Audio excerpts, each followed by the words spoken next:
दोस्तों ये हमारी इमरान साहब हैं और ये ज़ैदा ज़िला सवाबी से तशरीफ़ लाई हैं।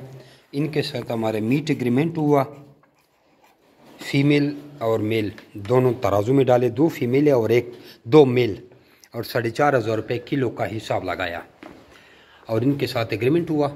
अब ये इसकी नस्ल बढ़ाएगा, अपने पास ब्रीड बढ़ाएगा, जब बहुत बड़ा फार्म हो जाएगा फिर हल्लम गुला करेगा। इमरान साहब, आप हमारी कंपनी के बारे में क्या कहते हैं? आपको तो माशाल्लाह हमारे साथ काम करते 3-4 साल हो गए हैं, कभी कोई मसला परेशानी तो नहीं बनी? कोई परेशानी नहीं। अच्छा, आप मुतमईन हैं? बाकी लोगों को क्या मशवरा देते हैं कि काम करें या दूर रहें? काम करें इंशाल्लाह, बरकत वाला काम है, हलाल है या हराम है?